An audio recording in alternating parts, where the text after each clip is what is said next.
بسم اللہ الرحمن الرحیم، السلام علیکم۔ یہ جو ہفتہ گزرا ہے، اس ہفتے میں بہت ساری ایسی سماعتیں اٹینڈ کی میں نے جن کا احوال آپ کے ساتھ شیئر نہیں کر سکا۔ انہی میں سے ایک سماعت کا احوال آپ کے ساتھ شیئر کرتا ہوں اور یہ بہت امپورٹنٹ ہے۔ اس کی ریزن یہ ہے کہ جس طرح سے میاں جاوید لطیف نے یہ کہا تھا کہ ہم پاکستان نہ کھپے کا نعرہ لگائیں گے، اسی طرح سے جسٹس قاضی فائز عیسیٰ نے الزام لگایا اپنی آبزرویشنز کے اندر، اپنے ریمارکس کے اندر عمران خان حکومت پر، عمران خان پر، کہ یہ پاکستان کو توڑنا چاہتے ہیں، پاکستان کو دو لخت کرنا چاہتے ہیں اور پنجاب کو پاکستان سے الگ کرنا چاہتے ہیں۔ یہ وہی کیس ہے جو کہ قاضی فائز صاحب نے ایک نوٹس لیا تھا کہ بلدیاتی انتخابات کیوں نہیں کرائے جا رہے۔ وہ جو نوٹس انہوں نے لیا تھا وہ بھی انہوں نے ایک اور کیس میں لیا، حالانکہ معاملہ کچھ اور تھا، اور انہوں نے اس میں سے بلدیاتی انتخابات کے اوپر جو ہے انہوں نے نوٹس لے لیا۔ تو اس کی 15 مارچ بروز سوموار جو سماعت تھی وہ 107 منٹ کی سماعت تھی۔ دو رکنی یہ بینچ تھا، جسٹس قاضی فائز عیسیٰ صاحب اور جسٹس سردار طارق مسعود صاحب۔ یہاں پر یہ میں آپ کو بتا دوں کہ جسٹس سردار طارق مسعود صاحب جو ہیں انہوں نے 107 منٹ کی سماعت میں ایک لفظ بھی نہیں بولا، کوئی ریمارکس نہیں تھے، کوئی سوال نہیں تھا، کوئی بات نہیں تھی۔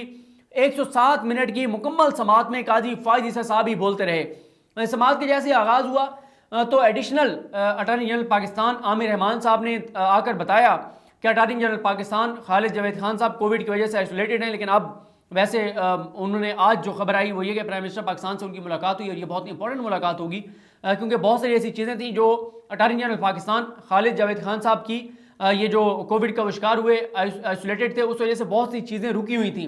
بڑے بڑے ڈیسیجن پرائم منسٹر پاکستان نے کرنے تھے، لیکن انتظار کیا جا رہا تھا خالد جاوید خان صاحب کا۔ آج وہ ملاقات ہو گئی ہے، دیکھتے ہیں کہ اگلے ہفتے میں کیا بڑی ڈیولپمنٹس اس حوالے سے ہوتی ہیں۔ تو عامر رحمان صاحب نے بتایا کہ سی سی آئی کی جو میٹنگ تھی، یعنی مشترکہ مفادات کونسل کی، اس میں یہ جو مردم شماری تھی اس کو نوٹیفائی کرنا ہے، آفیشلی اناؤنس کرنا ہے، اس کی منظوری دینی ہے، لیکن وہ اس لیے وہ نہیں ہو سکا پچھلے اجلاس میں۔ تو اب 24 مارچ کا جو اجلاس ہے اس میں یہ ایجنڈے پر ہے مردم شماری کی منظوری دینا، آفیشلی اس کو اناؤنس کرنا۔ تو جب یہ ہو جائے گی تو اس کے بعد ہی یہ بلدیاتی انتخابات ہو سکتے ہیں۔ اس موقع پر انہوں نے جب وہ منٹس دیکھے سی سی آئی کے قاضی فائز صاحب نے، تو انہوں نے کہا کہ اس کے اوپر لفظ سیکریٹ کیوں لکھا ہوا ہے، یہ خفیہ کیوں لکھا ہوا ہے، تو یہ آپ ہر چیز کو سیکریٹ کیوں رکھتے ہیں؟ اور انہوں نے کہا کہ ہم 1947 میں آزاد ہو چکے ہیں، پاکستان 1947 میں آزاد ہو چکا ہے۔ اگر آپ ہر چیز کو اس طرح سے خفیہ رکھیں گے تو کوئی چیز آپ ٹھیک بھی کر رہے ہوں گے تو لوگ کہانیاں بنائیں گے، شکوک و شبہات کا شکار ہوں گے کہ جی پتہ نہیں ایسا کیا مسئلہ ہے کہ اس کو جو ہے وہ خفیہ رکھا جا رہا ہے۔ انہوں نے کہا کہ یہ بتائیں کہ جو اس سے پہلی میٹنگ تھی 27 جنوری والی، اس میں آپ اس کی منظوری کیوں نہیں دے سکے تھے؟ تو اس پہ بتایا عامر رحمان صاحب نے کہ اس کی منظوری نہیں دے سکے تھے، اور پھر قاضی فائز صاحب نے کہا کہ اس کی وجوہات کیوں نہیں بتائی گئیں، اور ساتھ ہی عامر رحمان صاحب نے بتایا کہ کیونکہ یہ بہت حساس معاملہ ہے، اس لیے ہماری کوشش یہ ہے کہ اتفاق رائے سے ہی یہ معاملہ حل ہونا چاہیے۔ صوبوں کے کیونکہ اعتراضات ہیں، جیسے کراچی میں ایم کیو ایم کے اعتراضات ہیں کہ کراچی کی آبادی کم دکھائی گئی ہے، سندھ حکومت کے اعتراضات ہیں کہ سندھ کی آبادی کم دکھائی گئی ہے، اور اس وجہ سے جو ہے یہ ابھی تک متنازع ہے۔ پھر قاضی فائز صاحب نے کہا کہ یہ بتائیں کہ اس حکومت میں فیصلے کرنے کی صلاحیت نہیں ہے یا یہ فیصلے کرنا ہی نہیں چاہتے۔ انہوں نے کہا کہ پاکستان کا جو سٹرکچر ہے، اس کی جو بنیادی چیزیں ہیں، اس میں سے مردم شماری ایک ہے، لیکن شاید یہ آپ کی ترجیحات میں نہیں ہے۔ آپ فیصلہ کریں جو بھی آپ نے فیصلہ کرنا ہے۔ یہ حکومت 3 برسوں میں ایک فیصلہ نہیں کر سکی، کیسے یہ پاکستان چلایا جا رہا ہے؟ انہوں نے کہا کہ اب یہ تو ایسے ہی ہے کہ ہمارے پاس کوئی فیصلہ کیس آئے ہم بیٹھ جائیں اس کے اوپر، ہم فیصلے ہی نہ کریں۔ انہوں نے کہا کہ 3 صوبوں میں آپ کی حکومت ہے، بلوچستان، پنجاب، کے پی کے، تو پھر آپ کو کیا مسئلہ ہے؟ تو عامر رحمان صاحب نے دوبارہ کہا کہ حساس معاملہ ہے، اس لیے ہم چاہ رہے ہیں کہ اس کو جو ہے وہ تمام صوبوں کی جو آپ ایسے سمجھیں کہ ان کی رائے سن کر، ان اتفاق رائے پیدا کر کے اور یہ فیصلہ کیا جائے۔ جسٹس قاضی فائز صاحب نے طنزاً یہ کہا کہ اچھا بیوروکریٹ تو وہی ہوتا ہے جو فیصلہ نہیں کرتا، اور وہ برا بیوروکریٹ ہوتا ہے جو فیصلہ کرتا ہے چاہے غلطی فیصلہ کیوں نہ کر دے۔ اور اس کے بعد انہوں نے کہا کہ سی سی آئی کا فیصلہ نہ کرنا، بلدیاتی انتخابات نہ ہونا، یہ عوام پاکستان کی توہین ہے، یہ صوبوں کی توہین ہے، یہ سپریم کورٹ آف پاکستان کی جو ہے وہ توہین ہے۔ انہوں نے کہا کہ آپ لوگوں کو اس تکلیف سے نکالیں۔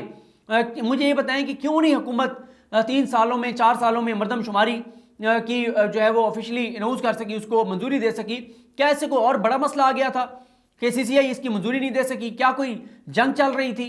اور یہ اجلاس تو ویڈیو لنک پر بھی ہو سکتا تھا، جنوری میں اجلاس ہوا اور اب آپ مارچ میں کرنے جا رہے ہیں۔ انہوں نے کہا کہ الیکشن کمیشن آف پاکستان کی طرف سے کون ہے؟ تو عفنان کریم کنڈی صاحب پیش ہوئے الیکشن کمیشن آف پاکستان کی طرف سے۔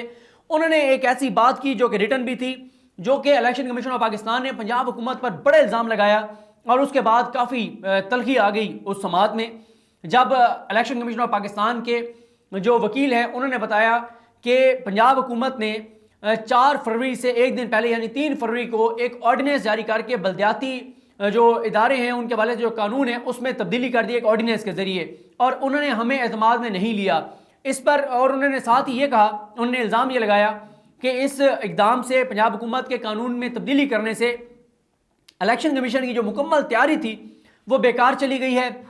تو اس پر قاضی فائز صاحب بہت برہم ہو گئے، انہوں نے کہا یہ تو بہت سنگین اور سنجیدہ الزام ہے، کیونکہ وہ سیکٹری الیکشن کمیشن کی طرف سے رپورٹ تھی، تو انہوں نے کہا کہ یہ سیکٹری الیکشن کمیشن نے چیف الیکشن کمشنر کی منظوری سے سائن کر کے دی ہوگی، تو اس کا مطلب ہے کہ چیف الیکشن کمشنر اور الیکشن کمیشن آف پاکستان یہ الزام لگا رہے ہیں موجودہ حکومت پر، پنجاب حکومت پر، کہ وہ رکاوٹ بن رہے ہیں بلدیاتی انتخابات کرانے میں۔ اس موقع پر قاسم چوہان صاحب جو کہ پنجاب حکومت کی طرف سے پیش ہوئے، انہوں نے کہا کہ ہمیں الیکشن کمیشن کی طرف سے بلایا گیا تھا، ہم گئے اور پھر ڈی جی لاء سے پوچھا گیا جو کہ D G law election commission of Pakistan ہے، انہوں نے کہا جی نہیں، انہوں نے ہمیں نہیں بتایا تھا، اور اس کے بعد قاضی فائز صاحب نے کہا کہ آپ بتائیں کہ ایک آئینی ادارے کے ذمہ دار کھڑے ہیں، کیا وہ جھوٹ بول رہے ہیں؟ تو بار بار انہوں نے یہی قاسم چوہان صاحب نے بتانے کی کوشش کی کہ ہم نے الیکشن کمیشن کو بتایا تھا، لیکن الیکشن کمیشن ماننے کو تیار نہیں تھا کہ انہوں نے ہمیں بتایا تھا۔ قاضی فائز صاحب نے کہا کہ الیکشن کمیشن تو یہ کہہ رہا ہے کہ آپ نے زبانی بھی بتانے ان کو گوارا نہیں کیا، آپ نے ان کو اعتماد میں نہیں لیا، آپ نے تو ہمیں بھی نہیں بتایا، آپ نے الیکشن کمیشن کو بھی اندھیرے میں رکھا، ہمیں بھی اندھیرے میں رکھا، آپ اپنی غلطی پر ڈٹ رہے ہیں، آپ ہر کام چھپا کے کیوں کرتے ہیں؟ یہ اسلامک ریپبلک آف پاکستان ہے، یہاں پر ہر چیز سیکریٹ کیوں رکھی جاتی ہے؟ آپ نے آرڈیننس بھی سیکریٹ رکھا، کن حالات میں آپ نے یہ آرڈیننس جو ہے وہ منظور کیا، پیش کیا، جاری کیا؟ اور انہوں نے کہا کہ یہ آپ بتائیں کہ کس قانون کے تحت آپ نے یہ آرڈیننس جاری کیا ہے؟ آپ یہ بتائیں کہ 350 سے زائد جو ہے وہ قانون ساز بیٹھے ہیں پنجاب اسمبلی میں، اراکین ہیں، اور آپ نے گورنر چودھری سرور، پہلے انہوں نے صرف گورنر کہا کہ آپ نے گورنر کے ذریعے ایک آرڈیننس جاری کروا دیا۔ کیا آپ کو قانون سازوں کی ذہنی صلاحیت پر شک ہے کہ وہ اتنے باصلاحیت نہیں ہے اور آپ کا گورنر ان سے زیادہ سمجھدار ہے؟ آپ اسمبلی میں یہ معاملہ لے جاتے، شاید وہاں پر حکومت کے لوگ اچھا مشورہ دیتے، شاید اپوزیشن کے لوگ اچھا مشورہ دیتے، اور انہوں نے کہا کہ آپ کی بدنیت یہیں سے سامنے آتی ہے کہ 1 فروری کو اجلاس ختم ہوا پنجاب اسمبلی کا اور 3 کو آپ نے آرڈیننس جاری کر دیا، یہ آپ کی بدنیت ہی تھی۔ 70 صفحات کا یہ جو آرڈیننس ہے یہ ایک دن میں تو تیار نہیں ہوا ہوگا، یہ کافی دنوں سے آپ نے تیار کر کے جیب میں رکھا ہوگا۔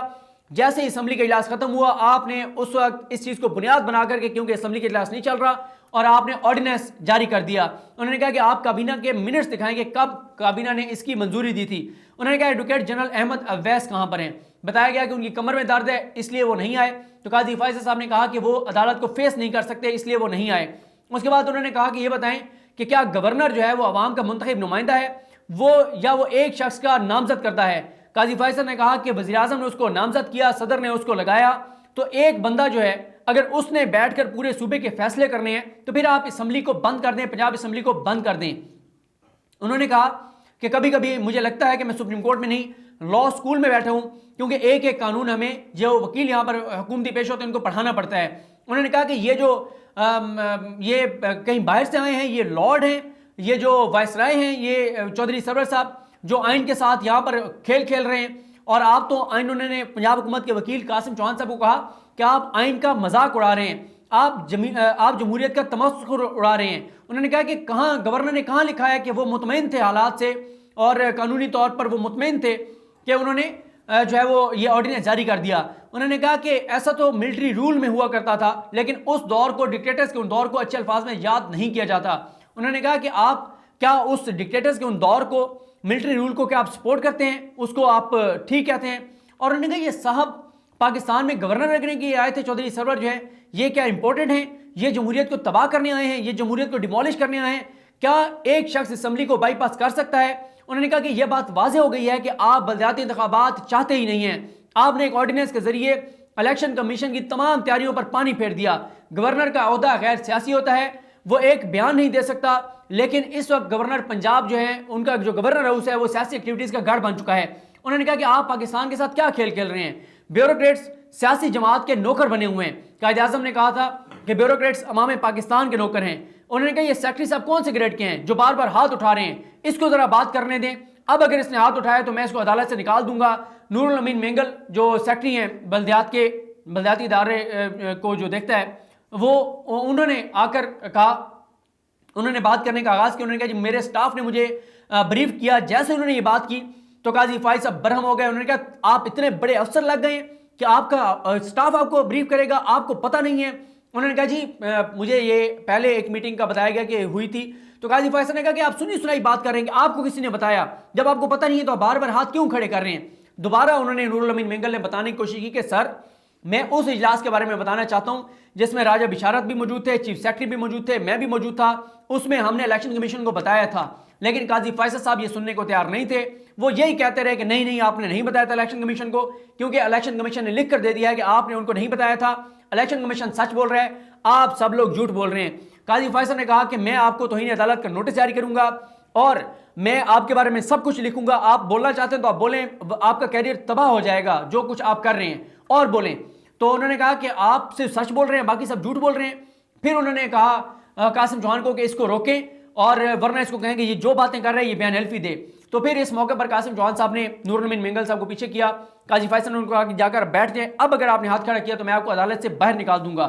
تو قاسم چوہان صاحب نے کہا کہ آپ یہ جو پوچھ رہے ہیں کہ الیکشن کمیشن کو ہم نے بتایا تھا, یہ نہیں بتایا تھا, کیونکہ یہ پہلے سوال ہمارے سامنے نہیں تھا, اب سوال اٹھا ہے تو میں اس کے حوالے سے تمام ڈاکومنٹس اگلی سماعت پر پیش کر دوں گا.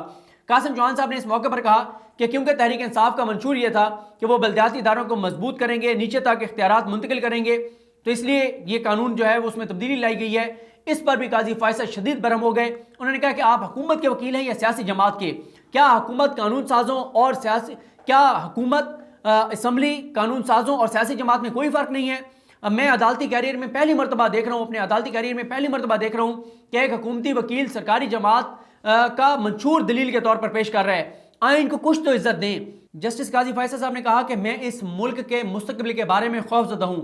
آپ نے لوکل گورنمنٹ کا سسٹم لانا تھا, لیکن آپ نے پہلے سے موجود لوکل گورنمنٹ کے سسٹم کو قتل کر دیا, اس کو تباہ کر دیا. انہوں نے کہا کہ آپ وہی کام کر رہے ہیں جیسے ایک ڈکٹیٹر جو ہے وہ آتا ہے اور وہ کہتا ہے کہ سسٹم کو ڈی ریل کر کے مارشل لگا کے وہ کہتا ہے کہ میں تو یہ جو پودا لگایا گیا تھا جمہوریت کا اس کو کھینچ کر اکھاڑ کر اور اس کی دیکھنا چاہتا ہوں کہ جڑیں کتنی مضبوط ہوئی ہیں.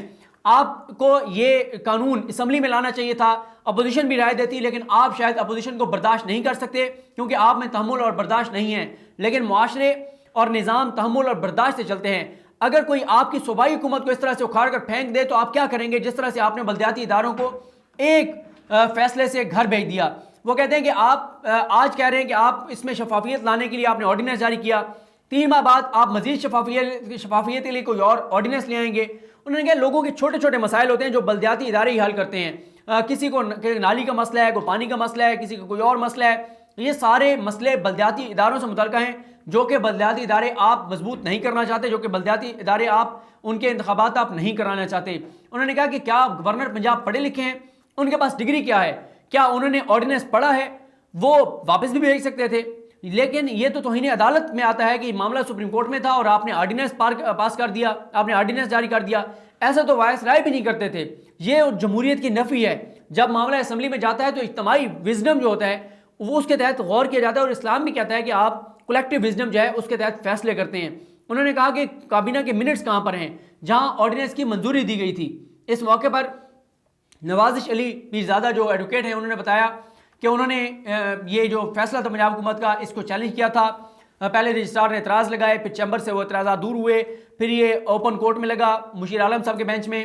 پھر انہوں نے کہا کہ پھر اس کے بعد انہوں نے جو ہے وہ دبے الفاظ میں تنقید کرتے رہے, نشانہ بناتے رہے chief justice Pakistan justice Gulzar Ahmed کو کہ انہوں نے اپنے بینچ میں لگا لیا. پھر جس طرح سے یہ معاملات چلے, میں اب انہوں نے کہا کہ میں پتہ نہیں کسی کا, انہوں نے کہا میں شیئر پڑھنا چاہتا ہوں, لیکن قاضی فیصل نے ان کو کہا کہ انہوں نے کہا بس آپ کیونکہ وکیل ہیں آپ سمجھ رہے ہوں گے میں آپ کو کیوں روک رہا ہوں. لیکن لفظوں دبے الفاظ میں اشاروں کنایوں میں کھل کر انہوں نے وکیل صاحب نے جو ہے وہ chief justice Pakistan justice Gulzar Ahmed صاحب پر تنقید کی, اور قاضی فیصل صاحب نے ان کو پورا ٹائم دیا کہ وہ تسلی سے بتا لیں کہ چیف جسٹس پاکستان نے غلط انداز سے یہ کیس چلایا تھا. اس کے بعد جب وہ انہوں نے پڑھا اس میں کیونکہ یہ لکھا ہوا تھا کہ یہ معاملہ آلریڈی 3 رکنی بینچ کے سامنے ہے, تو قاضی فیصل صاحب نے کہا کہ یہ معاملہ کیونکہ 3 رکنی بینچ پہلے سن رہا تھا, یہ 2 رکنی بینچ ہے, تو ہم چیف جسٹس کو بھیجتے ہیں کہ وہ دوبارہ اس کو 3 رکنی بینچ کے سامنے لگائیں. جسٹس قاضی فیصل نے کہا کہ جو یہ حکومت کر رہی ہے یہ نفرت سے بھی آگے کا معاملہ ہے. ایک آرڈر سے 56,000 عوامی نمائندوں کو گھر بھیج دیا گیا, پنجاب کو اس کے حق سے محروم کیا جا رہا ہے. یہی وہ رویہ ہے یہی وہ رویہ تھا جس کی وجہ سے مشرقی پاکستان الگ ہوا تھا. اب پنجاب کے ساتھ وہی کیا جا رہا ہے.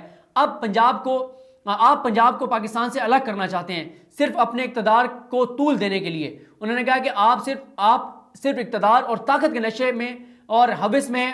اور یہاں پر یہ بھی بتا دوں کہ ہمارے جو دوست ہیں جہاں زیب عباسی صاحب بھی سپریم کورٹ کو کور کرتے ہیں, یوٹیوب چینل پر اپنی ویڈیوز اپلوڈ کرتے ہیں. تو میں نے کیونکہ کچھ چیزیں ان کی بھی وہ دیکھی, ان کی سٹوری میں پڑھی, تو میں آگے جو چیزیں کوٹ کر رہا ہوں یہ جہاں زیب عباسی صاحب کی سٹوری میں سے ہیں کہ کیونکہ ظاہر ہے اس وقت جب ہم لکھ رہے ہوتے ہیں اتنا قاضی فیصل صاحب کیونکہ تیزی سے بول رہے ہوتے ہیں تو کئی چیزیں مس ہو جاتی ہیں. تو اس لیے میں نے جہاں زیب عباسی صاحب جو کہ نیو ٹی وی کے ساتھ بھی کام کر رہے ہیں, تو جہاں زیب عباسی صاحب کی سٹوری سے جو چیزیں لی ہیں وہ یہ تھیں کہ قاضی فیصل صاحب نے کہا کہ لگتا ہے کہ مشرقی پاکستان کا سانحہ دہرانے کا منصوبہ ہے. لوگوں کو جمہوریت سے متنفر کیا جا رہا ہے. کیا لوگوں کو جمہوریت سے متنفر کر کے امریت کی راہ ہموار کی جا رہی ہے؟ یہ ان کا سوال تھا. انہوں نے کہا کہ لگتا ہے کہ حکومت کو عوام سے شدید نفرت ہے. فوج میں آرڈیننس سے مراد اسلحہ ہوتا ہے. آئین کے ساتھ یہاں پر کھیل کھیلا جا رہا ہے. سارا ملک برباد کر دیا گیا ہے. کیا قانون شکنی پر حکومت کو قائم رہنا چاہیے؟ یہ ملک پنجاب حکومت کا نہیں بلکہ یہ ہمارا ملک ہے. جمہوریت بلدیاتی اداروں سے پھلتی پھولتی ہے. جس طرح سے آرڈیننس جاری ہو رہے ہیں ہم خاموش نہیں بیٹھ سکتے. آئین پر عمل اور عوام کی مرضی تسلیم نہ کر کے ہم نے پہلے ہی آدھا ملک گنوا چکے ہیں. ہم آدھا ملک گنوا بیٹھے ہیں. اگر مردم شماری, انہوں نے یہ ساری بات کرنے کے بعد انہوں نے کہا کہ اگر مردم شماری ہی بلدیاتی الیکشن نہ ہونے کی وجہ ہے تو پھر 2018 کا الیکشن بھی اسی مردم شماری کے تحت ہوا تھا, تو کیا اس کو بھی ختم کر دیں؟ تو پھر تحریری جو آرڈر ہو اس کے بارے میں آپ کو بتاؤں گا. اور اینڈ میں انہوں نے یہ بھی پوچھا نہیں چیئرمین سینٹ کا الیکشن کیا الیکشن کمیشن نے کرایا تھا؟ تو ڈی جی لا نے کہا کہ سینٹ نے خود کرایا تھا. قاضی فیصل صاحب نے کہا کہ یہ کہاں لکھا ہوا ہے کہ سینٹ سیکریٹریٹ اور سینٹ خود ہی سینٹ چیئرمین سینٹ کا الیکشن کرائے گا؟ ان کو بتایا گیا. اور پھر قاضی فیصل نے کہا کہ الیکشن کرانے والا وہ جو شخص تھا جو ٹی وی پر نظر آ رہا تھا وہ واقعی الیکشن کمیشن کا نہیں لگ رہا تھا. یہ 15 مارچ کی سماعت کا مکمل احوال ہے جو میں نے آپ کے سامنے رکھا. اس کا تحریری آرڈر کل یا پرسوں آپ کے ساتھ شیئر کروں گا, لیکن یہ معاملہ اب چیف جسٹس پاکستان کو بھیجا گیا ہے, وہ اس پر 3 رکنی بینچ بنائیں گے. مجھے اپنی دعا میں یاد رکھیں. اللہ کریم ہم سب کا حامی ناصر ہو. اللہ حافظ.